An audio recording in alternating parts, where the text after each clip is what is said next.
మాది మంచి ప్రభుత్వం అని చెప్పుకోవడానికి కూటమి ప్రభుత్వం కొన్ని మంచి పనులు చేస్తుందండి. చూశారుగా, విజయ్ ప్రతాప్ రెడ్డి ఫుడ్ కమిషనర్ ఆయన వైసీపీ ప్రభుత్వ హయాంలో అమాయకులమైన మహిళల్ని ఒక 4 గుడ్లు 10 గుడ్లు తిని ఇంచేటప్పుడు తక్కువ వస్తేనో భయపెడితే వాళ్ళ ఏడుపును పెడబొబ్బల్ని వాళ్ళు వచ్చి ఈయన కాళ్ళు పట్టుకుంటే ఈయన కనికరించినట్టు యూట్యూబ్లో వీడియోలు పెట్టి యూట్యూబ్ ద్వారా లక్షలు సంపాదించినటువంటి గొప్ప నేత.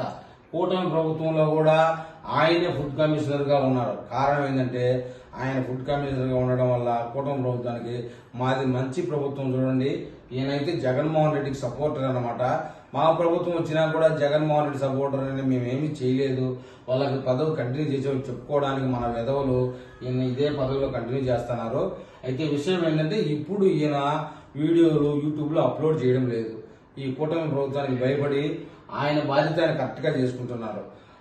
అమాయకులైన మహిళ ఏడుపులు పెడబొబ్బలు యూట్యూబ్లో వినపడడం లేదు. యూట్యూబ్ ద్వారా ఈయనకి ఇన్కమ్ అయితే రావడం లేదు.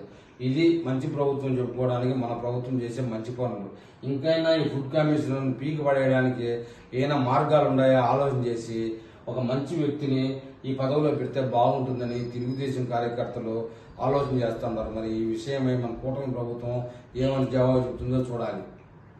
కంటిన్యూస్ గా ఈ పదవిలో కొనసాగుతున్నాం పూర్తి స్థాయిలో కామన్ అండి. ఇది 5 years జీవో అండి. ఇది గతంలో కూడా 22వ సంవత్సరం వరకు గత ప్రభుత్వం అప్పటి ప్రభుత్వం నియమించిన వాళ్ళు ఉన్నారు. మేము కూడా ఖచ్చితంగా 27 మార్చి వరకు ఖచ్చితంగా ఉంటాం.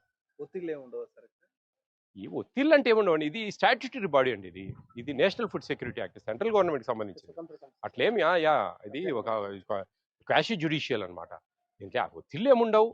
మేము చేసేది మా పని మేము చేస్తా పోతా ఉంటాం. నాకింతవరకు అయితే 1 year దాదాపు 6-7 నెలలు అయింది. అటువంటి ఒత్తిళ్ళు ఏం లేవు. నా పని నేను సాఫీగానే సాగిపోతా ఉంది. కమిషన్ అంటే గతంలో ఎంత జాగ్రత్తగా భయంగా ఉండేవాళ్ళు ఇప్పుడు అదే విధంగా ఉన్నారు. మేము అదే విధంగా నడుచుకుంటాం.